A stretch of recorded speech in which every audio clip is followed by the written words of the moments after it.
Online class में आपका हार्दिक स्वागत है। मैं प्रवीण कुमार चंदेल, सहायक आचार्य वनस्पति शास्त्र, राजकीय महाविद्यालय बाड़मेर। आज का जो हमारा टॉपिक है वो बीएससी पार्ट सेकंड के विद्यार्थियों के लिए है, जो उनके विषय वनस्पति शास्त्र के प्रथम प्रश्न पत्र आवर्त बीजों की वर्गीकी एवं भ्रौणिकी से संबंधित है। ये इनके प्रश्न पत्र की इकाई द्वितीय के अंदर शामिल है। टॉपिक है हमारा angiosperms taxonomy, alpha taxonomy, omega taxonomy, holo taxonomy. जो आवर्तबीजी पादप है उनकी वर्गीकी की बात हो रही है, जिसके अंदर विभिन्न प्रकार की वर्गीकी की बात की जाएगी। अल्फा टैक्सोनॉमी, अल्फा वर्गीकी की, या क्लासिकल टैक्सोनॉमी, चिर प्रतिष्ठित वर्गीकी की, ओमेगा टैक्सोनॉमी या मॉडर्न टैक्सोनॉमी की बात की जाए, होलो टैक्सोनॉमी, जो अब तक का जो टैक्सोनॉमी में विकास हुआ है वो सारा होलो टैक्सोनॉमी के अंदर लिया जाएगा। सबसे पहले बात हम करते हैं टैक्सोनॉमी वर्गीकी। ये वर्गीकी क्या है? ये दो ग्रीक वर्ड से मिलकर बना हुआ शब्द है, जिसमें सबसे पहले आता है टैक्सॉन, जिसका अर्थ होता है अ ग्रुप, एक समूह। नॉमस, जिसका अर्थ होता है टू नेम, या उसको नामकरण, मतलब समूहों का नामकरण। First time introduced by French botanist A P. De Candolle 1813 in his book theory elementaire de la botanique. सबसे पहले जो टैक्सोनॉमी जो शब्द हैं या टर्म को जब यूज किया गया वो ए.पी. डी कैंडोली ने 1813 में अपनी book theory of elementary botany के अंदर यूज किया था। इसके बाद इसको जो डिफ़ाइन करने या परिभाषित करने का जो कार्य है वो जेफरी 1968 ने किया अपनी book an introduction to plant taxonomy. इन्होंने डिफ़ाइन किया plant taxonomy, otherwise known as systematic botany, is concerned with identification, classification and naming to plant. इन्होंने ये बताया कि जो पादप वर्गीकी है वो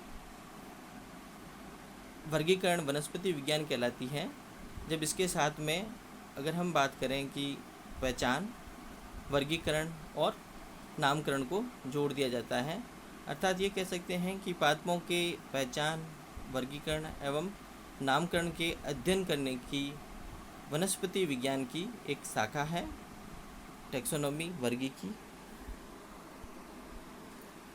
According to G.H.M.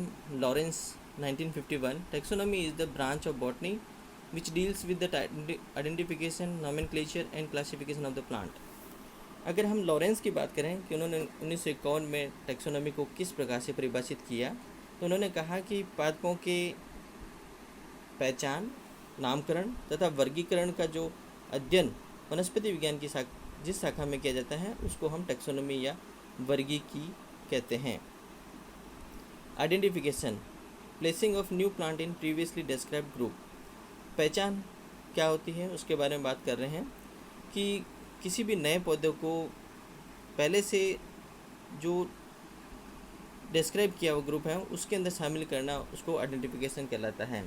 मतलब जब हम उसकी मॉर्फोलॉजी या आकारिकी का अध्ययन करें, उसकी जड़, तना, पत्ती, पुष्प, फल एवं बीजों का अध्ययन कर ये पता लगाएं कि उसमें कौन कौन से लक्षण पाए जाते हैं और वो लक्षण किस ग्रुप से या किस समूह से सुमिलित होते हैं या समानता रखते हैं, तो उसका आइडेंटिफिकेशन होता है और उसको उसी ग्रुप के अंदर शामिल किया जाता है। Nomenclature, naming of plant. नामकरण की बात करें तो किसी पादप का नाम देना ही नोमेनक्लेचर या नामकरण कहलाता है। और सभी को पता है कि नोमेनक्लेचर में जब हम बात करते हैं तो कैरोलस लिनियस का नाम आता है, जिन्होंने बाइनोमियल नोमेनक्लेचर द्विपद नाम पद्धति दी थी 1753 में स्पीसीज प्लांटेरम बुक के अंदर। क्लासिफिकेशन की बात करें, वर्गीकरण, ordering of organism into groups. जब हम प्लांट्स को या जीवों को कुछ समूह के अंदर सम्मिलित करते हैं और उन समूहों का एक ऑर्डर बनाते हैं या क्रम बनाते हैं, कैन बी फेनेटिक और फाइलोजेनेटिक। ये फेनेटिक भी हो सकता है और लक्षण प्ररूपी हो सकता है और लाक्षणिक हो सकता है और फाइलोजेनेटिक जातिवृत्तीय भी हो सकता है, मतलब व्यक्ति वृत्तीय भी हो सकता है और जातिवृत्तीय भी हो सकता है।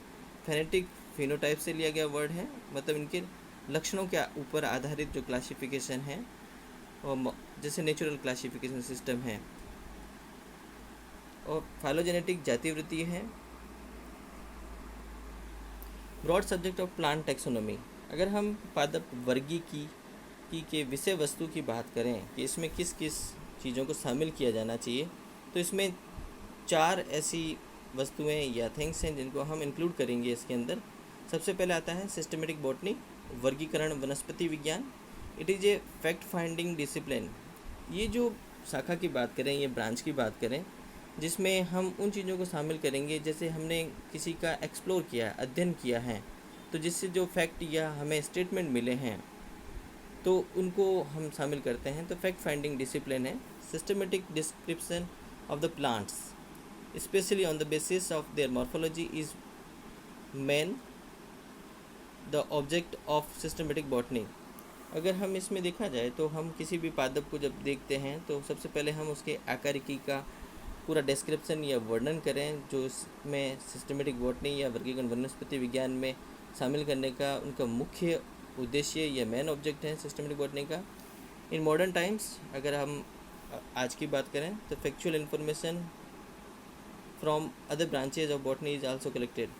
तो केवल मॉर्फोलॉजी की बात नहीं करेंगे, इसके अंदर हम जो साइंस की विभिन्न जो विधाएं हैं या डिसिप्लिन्स हैं, और जैसे एनाटॉमी है, साइटोलॉजी है, फिजियोलॉजी है, जेनेटिक्स हैं, सभी से जो भी इन्फॉर्मेशन मिलती है उसको सभी को हम कलेक्ट करके और इसमें शामिल करेंगे, तो ये सिस्टमेटिक बॉटनी या वर्गीकरण वनस्पति विज्ञान कहलाएगा।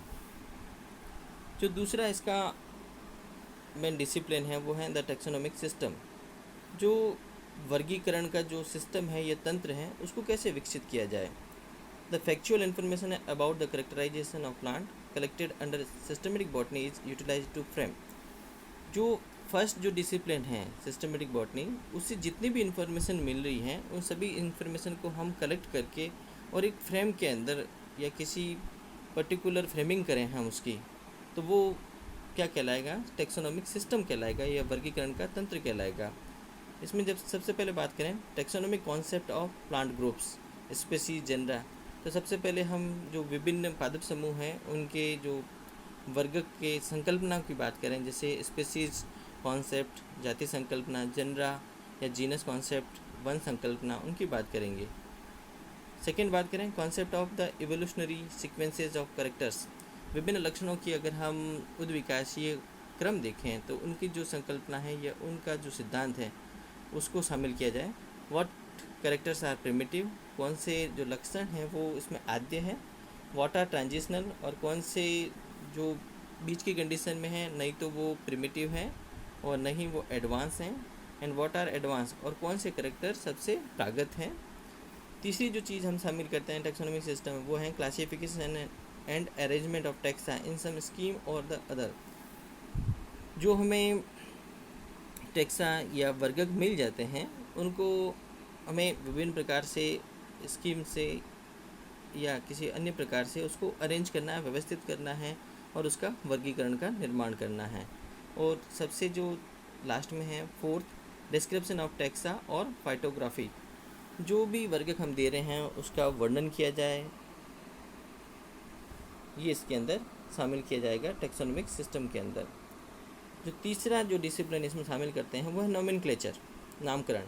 It is a system of naming plants on the basis of certain internationally agreed rules and a uniform system which permits a single valid scientific name for each kind of plant। जो नामकरण है उसमें ये देखा गया है कि किसी भी पादप को एक तंत्र के द्वारा उसको नामकरण किया जाए, और ये जो सिस्टम है वो अंतर्राष्ट्रीय रूप से स्वीकृत कुछ नियमों के ऊपर आधारित रहता है, जिससे हमें एक रूपक सिस्टम, यूनिफॉर्म सिस्टम प्राप्त होता है, जो ये हमें परमिट करता है कि किसी भी एक प्रकार के पादप को हम एक ही वैज्ञानिक और वैध नाम दें। जो चौथा डिसिप्लिन इसमें शामिल किया जाएगा टैक्सोनॉमी वो है डॉक्यूमेंटेशन। और डॉक्यूमेंटिंग करना विभिन्न प्रकार के जो आपके पास अभिलेख हैं उसको संरक्षित करना। This includes the preservation of plants. इसके अंदर हम विभिन्न प्रकार के पादपों को प्रिजर्व करने या संरक्षित करने की बात करेंगे, चाहे वो लिविंग हो और फॉसिल्स या जीवाश्म हो, इन ए म्यूजियम और हर्बेरियम। या तो हम उसको संग्रहालय में या पादप संग्रहालय हर्बेरियम सीट के ऊपर उसको संरक्षित कर सकते हैं, प्रिजर्व कर सकते हैं। तो इस प्रकार से हम ये देख सकते हैं कि जो ब्रॉड सब्जेक्ट एरिया है टैक्सोनॉमी का, उसके अंदर 4 चीज़ों को शामिल कर सकते हैं: सिस्टमेटिक बॉटनी और टैक्सोनॉमिक सिस्टम, नोमेनक्लेचर और डॉक्यूमेंटेशन। अब हम बात करें टाइप्स ऑफ टैक्सोनॉमी या जो वर्गीकी है वो कितने प्रकार की हो सकती हैं। तो सबसे पहले नाम आता है अल्फा टैक्सोनॉमी, और जिसको हमने बात की थी कि ये क्लासिकल टैक्सोनॉमी है या चिर प्रतिष्ठित वर्गीकी है। Includes species description, taxonomic keys and diagnosis. इसके अंदर हम किस कुछ चीज़ों को शामिल कर सकते हैं। हम जब पादप की मॉर्फोलॉजी या आकार की का अध्ययन करते हैं तो उससे जितने भी हमें फैक्ट्स मिलते हैं तो उसके आधार पे हम किसी भी पादप जाति को डिस्क्राइब करें, उसका वर्णन करें। टैक्सोनॉमिक कीज़ हैं, वर्गीकरण कुंजियाँ हैं, डायग्नोसिस करें, उसका निदान करें। तो ये सारे अल्फा टैक्सोनॉमी में शामिल किया जाता है। बीटा टैक्सोनॉमी की बात करें, includes identification of natural groups and biological classes. इसके अंदर हम ये देखेंगे कि जो विभिन्न प्रकार के प्राकृतिक समूह हैं उनका पहचान की जाए, और जो जैविक वर्गक हैं या बायोलॉजिकल क्लासेस हैं उनका आइडेंटिफिकेशन किया जाए। ये सारा काम बीटा टैक्सोनॉमी में शामिल किया जाएगा। Gamma taxonomy includes study of evolutionary processes and pattern. Gamma taxonomy या मॉडर्न टैक्सोनॉमी की जब हम बात करते हैं तो इसके अंदर हम जो उद्विकासीय प्रक्रम हैं या विभिन्न प्रकार के पैटर्न्स हैं उसका अध्ययन करते हैं, और इसके अंदर पादपों को इस प्रकार से आयोजित करते हैं कि उसके अंदर उसका एवोल्यूशनरी ट्रेंड्स हमें दिखाई दे। तो अधिकांशतः फाइलोजेनेटिक सिस्टम या जाति वृत्तीय वर्गीकरण है वो गामा टैक्सोनॉमी के अंदर शामिल किए जाते हैं। अगर हम सबसे पहले बात करें कि किसी क्लासिफिकेशन की,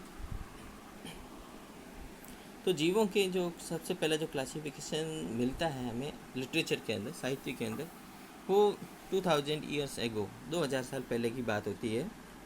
एरिस्टोटल, जिन्होंने ऑर्गेनिज्म को सबसे पहले प्लांट्स और एनिमल्स के अंदर क्लासीफाइड किया था कि ऑर्गेनिज्म 2 प्रकार के हो सकते हैं, पादप और जंतु हो सकते हैं।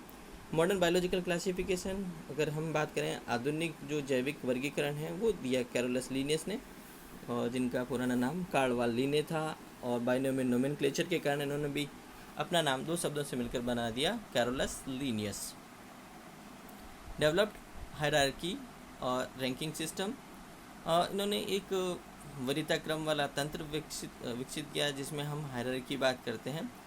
बेसिस ऑफ मॉडर्न टैक्सोनॉमी, जो हायरार्की है यही आधुनिक जो वर्गीकरण विज्ञान या हम कहें वर्गीकी है उसका बेसिस या आधार है, जिसमें हम विभिन्न क्रमों की बात करते हैं। A hierarchy system is used for classifying organism to the species level. ये जो हायरार्की सिस्टम है या वरीयता क्रम वाला जो तंत्र है जिसके अंदर हम किसी भी ऑर्गेनिज्म, प्लांट हो या एनिमल हो, उसको हम वर्गीकृत करते हैं उसके जाति के लेवल तक। अगर हम बात करें उसके अंदर कि जो हायरार्की सिस्टम है उसके अंदर विभिन्न जो टैक्सॉन है या ग्रुप्स की बात करें तो kingdom is the largest unit of classification. तो जो किंगडम की बात करेंगे हम तो वो जगत जिसको हिंदी में कहते हैं वो वर्गीकरण की सबसे बड़ी इकाई है। Together they make up taxonomic hierarchy, और जब किंगडम को मिला के और उसमें विभिन्न प्रकार के जब हम ग्रुप्स को डिवाइड करते हैं, वर्गीकृत करते हैं, तो एक हायरार्की सिस्टम बनता है या वरीयता क्रम या क्रमानुसार वरीयता बनती है। Named group with in hierarchy is called taxa. जब हम किसी हायरार्की की बात करते हैं, वरीयता क्रम की बात करते हैं, तो उसके अंदर जो भी ग्रुप शामिल किए जाएँ तो उनको हम क्या कहते हैं, टैक्सा कहते हैं। प्लूरल सिंगुलर की बात करें या सिंगल एक वचन की बात करें तो हम इसको टैक्सॉन या वर्गक कहते हैं, अदरवाइज हम इसको प्लूरल या वर्ग बोलते हैं। As one process down the hierarchy the number of organism in each taxon decreases and similarity between them increases.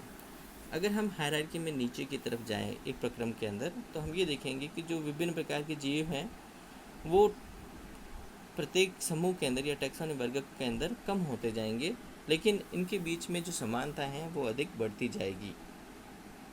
Lower the taxa more are the characteristic that the member within the taxon share. अगर हम सबसे छोटे वर्ग की बात करेंगे तो उसके अंदर बहुत अधिक लक्षण पाए जाएंगे, और वो सारे लक्षण विभिन्न प्रकार के जो उनके सदस्य हैं उसमें शेयर किए जाएंगे, मतलब अधिकांशतः सदस्यों के अंदर वो लक्षण हमें दिखाई देते हैं। The number of similar character of categories decreases from lowest rank to highest rank. अब अगर हम बात करें कि जो ये समान लक्षणों की बात करें विभिन्न समूह के अंदर, तो जैसे जैसे हम लोवेस्ट रैंक में सबसे नीचे वाले रैंक से ऊपर हाईएस्ट रैंक मतलब जाति से लेकर किंगडम की तरफ जाएंगे, तो ये जो समानताएं या जो सिमिलर कैरेक्टर हैं उनकी जो कैटेगरी वो डिक्रीज होते जाएंगे या कम होते जाएंगे। जैसे जैसे हम जाति से जगत या हम स्पेसीज से किंगडम लेवल की तरफ जाएंगे तो समानताएं कम होती हुई दिखाई देती हैं। तो जितने भी प्रकार के हम टैक्सोनॉमिक कॉन्सेप्ट की या सिस्टम की बात कर रहे थे उसमें स्पेसीज कॉन्सेप्ट है सबसे पहले कि स्पेसीज या जाति क्या होती है। Species used both as singular and plural, और स्पेसीज जब हम वर्ड या शब्द यूज करते हैं तो एक वचन बहुवचन के अंदर यह स्पेसीज के रूप में ही यूज किया जाता है। Is a natural population of individual, किसी भी जो व्यक्तिगत हैं उनकी ये एक प्राकृतिक जनसंख्या है, पॉपुलेशन है, और group of population which resemble one another in all essential morphological and also reproductive characters. और या हम ये भी कह सकते हैं कि इंडिविजुअल्स का एक ग्रुप है और जिसके अंदर सारे सदस्यों के अंदर जो भी आकारिकी और जननिक जो संरचनाएं हैं, लक्षण हैं, जिसके अंदर वो समानताएं प्रदर्शित करते हैं, so that they are able to interbreed. जब उनके अंदर आकारिकी और जननिक समानताएं पाई जाती हैं तो वो एक दूसरे के अंदर प्रजनन कर सकते हैं फ्रीली, और इंटरब्रीड फ्रीली स्वतंत्र रूप से जनन कर सकते हैं, एंड प्रोड्यूस फर्टाइल ऑफस्प्रिंग, और अपने समान जनन सम संतान या संतति उत्पन्न कर सकते हैं। Mango is a species indica of genus mangifera, mangifera indica. अगर हम आम की बात करें तो उसका वानस्पतिक नाम है मेंजीफेरा इंडिका। तो इसमें जो मेंजीफेरा है वो उसका क्या है, जीनस है, वंश है, और इंडिका उसकी जाति है। अर्थात ये हम कह सकते हैं कि मेंजीफेरा वंश के अंदर कई प्रकार की जातियाँ शामिल की गई हैं, जिसमें इंडिका भी है, mangifera indica. Potato is species tuberosum, potato की जो स्पेसीज है वो ट्यूबेरोसम है ऑफ जीनस सोलेनम, और जो उसका वंश है वो सोलेनम है, सोलेनम ट्यूबेरोसम। तो इस तरह से हम स्पेसीज की बात कर सकते हैं। जीनस कॉन्सेप्ट की बात करें, वंश संकल्पना की बात करें, it is A group of assemblage of relate species which resemble one another in certain co-related characters। जब हम जीनस की बात करेंगे तो ऐसा ग्रुप है जिसमें जो संबंधित या जिसमें समानताएं दिखाई देती हैं उन जातियों को शामिल किया गया है जो एक दूसरे से लक्षणों में समानताएं दिखाती हैं। अब ये कोरिलेट कैरेक्टर्स की बात करें, संबंधित लक्षणों की बात करें, ये क्या हो सकते हैं। Correlate characters are those similar और common feature which are used in delimitation of taxon above the rank of species.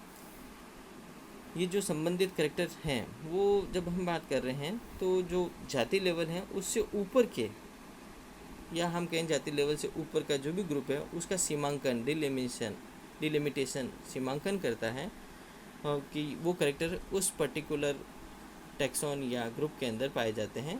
तो जाति से ऊपर वाला जस्ट ग्रुप जो हमारा जीनस है उसकी डिलिमिटेशन या सीमांकन करने वाले लक्षणों को हम संबंधित कैरेक्टर या संबंधित लक्षण कहते हैं। ये जो समान कैरेक्टर हैं उस पूरे ग्रुप के सदस्यों के अंदर दिखाई देते हैं।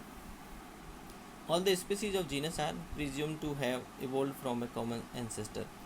जब हम ये देखें कि इनका एंसेस्टर या पूर्वज कौन रहा होगा, तो किसी एक जीनस की जितनी भी जातियाँ हैं, सारी जाति हैं, हम ये मान के चलते, प्रिज्यूम करके चलते हैं कि उन सभी का जो पूर्वज हैं वो एक समान ही रहा होगा, कॉमन एंसेस्टर, उसी से ये सभी डेवलप हुए हैं या विकसित हुए हैं। जस्ट जीनस से ऊपर की कैटेगरी की बात करें हम तो वो है फैमिली, कुल। It is A taxonomy category which contain one or more related gender.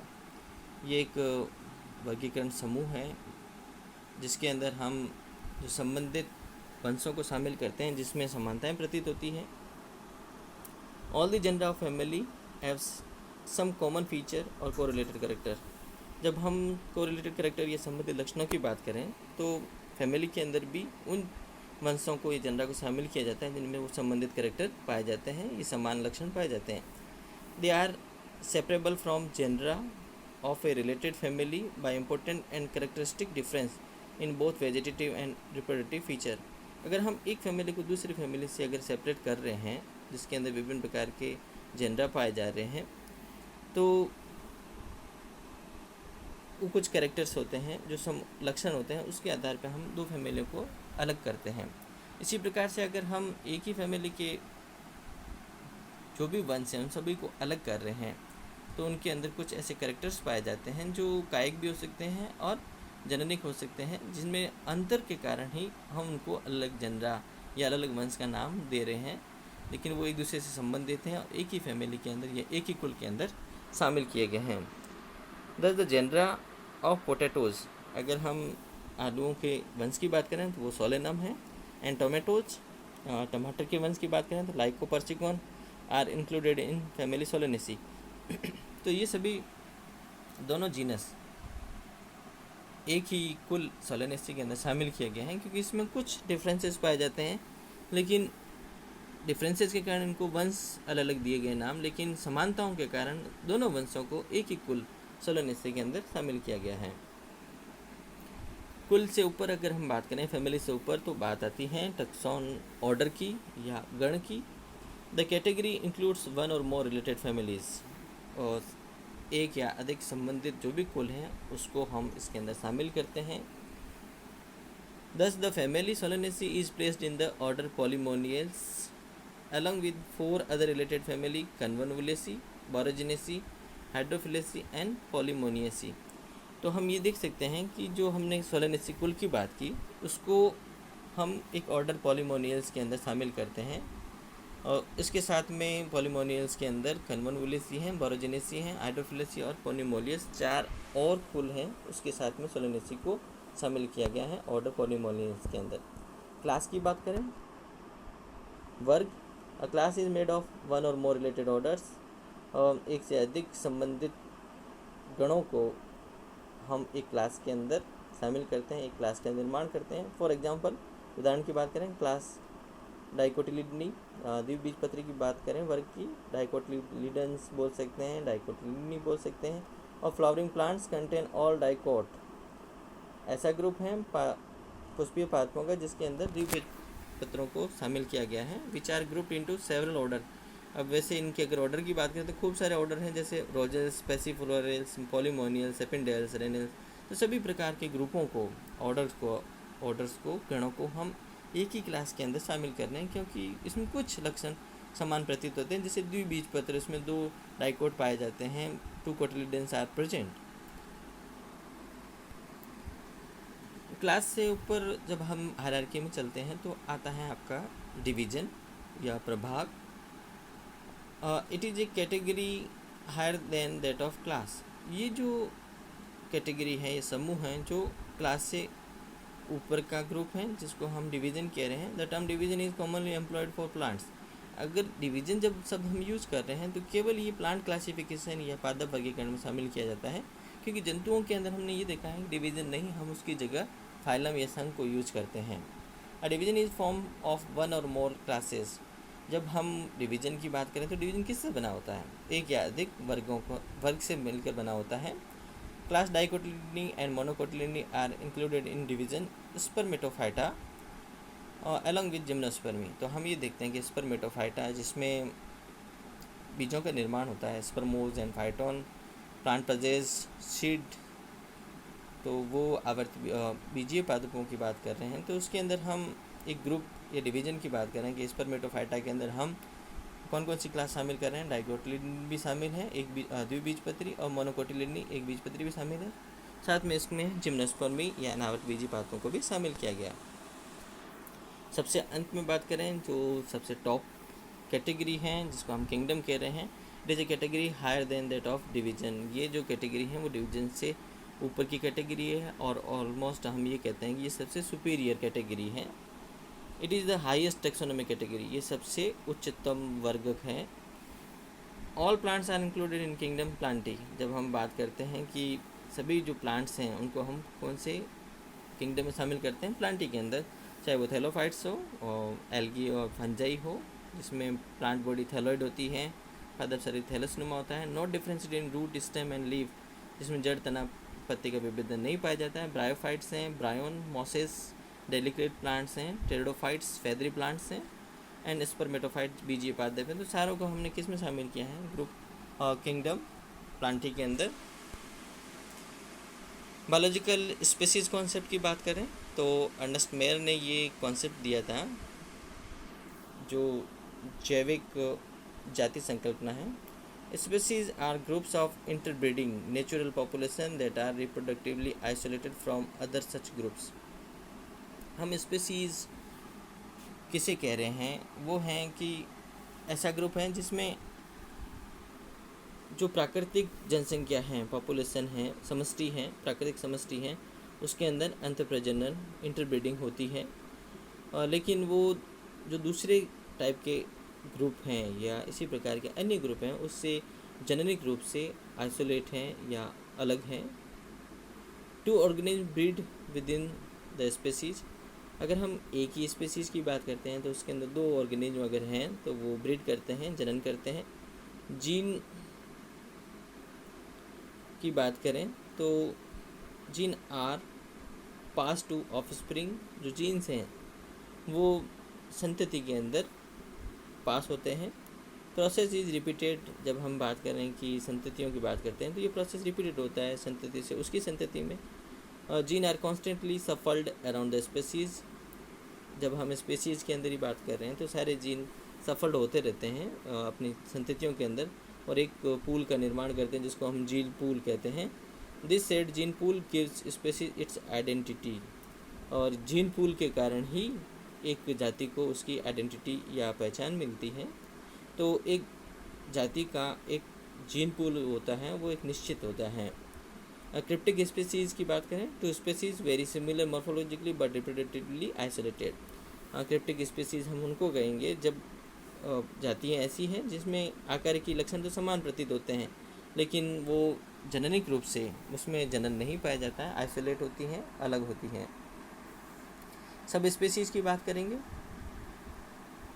उपजाति की बात करें, taxonomic sub division of species, जाति का ही सब डिवीज़न है, उसका फर्दर डिवीज़न किया गया बाय फेनोटिपिक कैरेक्टर्स, उनके ओरिजिन और जियोग्राफिकल रीजन। उनके जो लक्षण हैं उनके आधार पे हैं, जो बाह्य आकार की लक्षण हैं उनकी उत्पत्ति और उनके भूगोलीय जियोग्राफिकल भूगोलीय जो उसका भौगोलिक जो वितरण है, भौगोलिक क्षेत्र है, उसके आधार पर एलोपार्टिक होती हैं, एलोपेट्रिक या एलोपार्टिक होती हैं, एक दूसरे से अलग रहती हैं। जाति के अंदर भी race is different from sub species. जब हम किसी किस्म की बात करें, किस्म या रेस की बात करें तो use only in case of human beings के लिए ही हम वर्ड यूज करते हैं रेस। अदरवाइज हम प्लांट्स के लिए किसी भी समय रेस वर्ड यूज़ नहीं करते, हम सब स्पीसीज शब्द यूज करते हैं। Species with uniform population monotypic. जब एक ही जाति में सारी जो समष्टि हैं वो एक ही प्रकार की होती है तो मोनोटिपिक कहलाती है, एकल प्रारूपिक। And if divided into two or more sub species, और कोई जाति अगर एक या अधिक उपजातियों में विभाजित हो जाती है तो वो पॉलीटिपिक कहलाती है, बहुप्रारूपिक कहलाती है। उसमें प्रारूप या जो स्पेसिमेन है बहुत सारे हो जाते हैं। Species population with no genetic variation, ऐसी स्पीसीज़ की बात करें या जाति समष्टि की बात करें जिसमें किसी प्रकार का आनुवंशिकीय परिवर्तन वेरिएशन नहीं पाया जाता है तो मोनोमॉर्फिक एक रूपी कहलाती है। And if two or more genetic variation for particular gene, अगर किसी जीन के लिए एक, दो या दो से अधिक आनुवंशिक वेरिएशन देखें, परिवर्तन देखें, तो वो जाति क्या कहलाएगी, पॉलीमॉर्फिक या बहुरूपी। अब बात आती है न्यूमेरिकल टैक्सोनॉमी और संख्यात्मक वर्गीकी की बात करें और ये न्यूमेरिकल टेक्सोनॉमी आपके ओमेगा टेक्सोनॉमी के अंदर शामिल की जाती है। मॉडर्न कॉन्सेप्ट है जिसके अंदर ये देखा गया है कि जो विभिन्न ब्रांचेज हैं वनस्पति विज्ञान की बात करें बॉटनी की, जैसे एनाटॉमी हो गया, एम्ब्रियोलॉजी हो गया, साइटोलॉजी हो गया, जेनेटिक्स हो गया और पैलिनोलॉजी हो गया, उनसे जितनी भी इन्फॉर्मेशन मिलती हैं उन सभी को हम शामिल करके और टेक्सोनॉमी का निर्माण करते हैं, तो वो ओमेगा टेक्सोनॉमी या आधुनिक वर्गीकी कहलाती है। Numerical taxonomy classified based on numerous characteristics, ये क्लासिफाइड किया जाएगा और किसी भी टेक्सोनॉमी के अंदर वर्गीकरण दिया जाएगा तो उसमें न्यूमरस कैरेक्टरिस्टिक बहुत ही अधिक लक्षणों को शामिल किया जाएगा। Total number of characters they have in common, जो समान लक्षण पाए जाएंगे उनको शामिल किया गया है कि ऐसा ग्रुप है, ऐसे दो ग्रुपों को पास में रखा जाएगा जिसमें समान कैरेक्टर समान लक्षण मिलते हैं। दे हैव इन कॉमन, जो उसके अंदर समान प्रतीत होंगे उनको यूज किया जाएगा। कैरेक्टरिस्टिक्स में be physiological, morphological, biochemical, behavioural, जो लक्षण हैं वो कार्यकी भी हो सकते हैं, आकारिकी हो सकते हैं और जैव रासायनिक हो सकते हैं और व्यवहारिक हो सकते हैं। Such classification is called phenetic classification. इस प्रकार के जो वर्गीकरण है उसको हम फेनेटिक वर्गीकरण या फेनेटिक क्लासिफिकेशन कहते हैं, क्योंकि इसमें अधिकांशतः उनके लक्षणों को या उसमें जो लक्षण पाए जाते हैं जो विभिन्न ब्रांचों से लिए गए हैं तो फेनेटिक कहलाता है। फिनोलॉजी के आधार पे, आकारिकी के आधार पे various groups are linked together according to the degree of similarity between them. This gives tree-like diagram called dendrogram. अब न्यूमेरिकल टेक्सोनॉमी में जब हम देख रहे हैं तो विभिन्न प्रकार के ग्रुपों को हम लिंक करते हैं। लिंक इस आधार पे करते हैं एक दूसरे को कि उसके अंदर जो समानताओं की डिग्री हैं वो कितने प्रतिशत मिलती हैं उसके आधार पे, और इस आधार पे जब हम किसी प्रकार के एक डायग्राम तक पहुँचते हैं तो हमें ट्री लाइक डायग्राम प्राप्त होता है, वृक्ष रूपी, जिसको हम डेंड्रोग्राम कहते हैं, जो आपको दिखाई दे रहा है इसके अंदर। और एक हायरार्की सिस्टम की तरह डायग्राम बन रहा है जिसमें पेड़ की तरह संरचना दिखाई दे रही है, tree like structure, and it's called dendrogram. Phylogenetic system, phonetic system की बात की हमने, अब हम फाइलोजेनेटिक सिस्टम या जातीय वृत्तीय वर्गीकरण की बात करें। क्लासिफिकेशन बेस्ड ऑन एंसेस्ट्री, पूर्वजता के आधार पर जो वर्गीकरण दिया जाता है। फेनेटिक सिस्टम में हमने बात की थी कि विभिन्न शाखाओं से प्राप्त लक्षणों के आधार पर बात की थी, और फाइलोजेनेटिक या जातीय वृत्तीय वर्गीकरण या सिस्टम्स की बात करते हैं तो हम पूर्वजों की बात करते हैं कि उनके पूर्वज कौन थे। नाउ एज क्लैडिस्टिक और फाइलोजेनेटिक एनालिसिस, अब हम इसको जातीय वृत्तीय विश्लेषण भी कह सकते हैं, क्लैडिस्टिक भी कह सकते हैं। मोस्ट वाइडली यूज मेथड, अभी के समय की अगर बात करें तो सबसे ज़्यादा यूज किया गया विधि है। क्लेड्स क्या होते हैं? Defined by possession of unique features group within the said feature. Clade हम उनको कहेंगे कि जिसमें जो कुछ यूनिक फीचर्स हैं जो उनके पास होते हैं उनको हम क्लेड्स कहते हैं। Groups within with the shared features, ऐसे ग्रुप हैं जो एक दूसरे के साथ लक्षणों को शेयरिंग करते हैं और उससे जो एक नया ग्रुप बनता है जिसको हम क्लेड्स कह सकते हैं। तो हम कह सकते हैं कि दो क्लैडिस्टिक लाइंस एक दूसरे के कितनी नज़दीक चल रही हैं। अगर ज़्यादा अधिक नज़दीक चलती हैं क्लैडिस्टिक लाइन तो हम ये कह सकते हैं कि उनके अंदर सिमिलरिटीज ज़्यादा हैं और फाइलोजेनेटिक सिस्टम के अंदर। और अगर क्लैडिस्टिक लाइंस एक दूसरे से बहुत दूर चल रही हो, तो क्लेड्स बहुत दूर चल रहे हों तो उसके अंदर सिमिलरिटीज कम रहेगी। A cladogram is used by a scientist studying phylogenetic systematics to visualize the groups of organisms being compared, how they are related and their most common ancestor। और जिस तरह से हम फेनेटिक सिस्टम के अंदर डेंड्रोग्राम की बात करते हैं, इसी तरीके से फाइलोजेनेटिक सिस्टम के अंदर जो डायग्राम बनता है उसको क्लेडोग्राम कह रहे हैं। क्लेड्स के आधार पर बन रहा है और ये वैज्ञानिकों के अध्ययन के लिए जाति वृत्तीय वर्गीकरण के अंदर बनता है और इसके द्वारा विजुलाइज कर सकते हैं कि जो विभिन्न प्रकार के समूह के जो एनिमल्स हैं या जंतु हैं या प्लांट्स हैं, पादप हैं, उनको कंपेयर किया जा सकता है कि वो किस प्रकार से एक दूसरे से संबंधित हैं और उनके कौन पूर्वज रहे होंगे। तो ये हम फाइलोजेनेटिक सिस्टम के आधार पर बात कर सकते हैं। थैंक यू, धन्यवाद। तो इस प्रकार से हम टैक्सोनॉमी के अंदर alpha taxonomy, beta taxonomy, omega taxonomy की बात कर सकते हैं।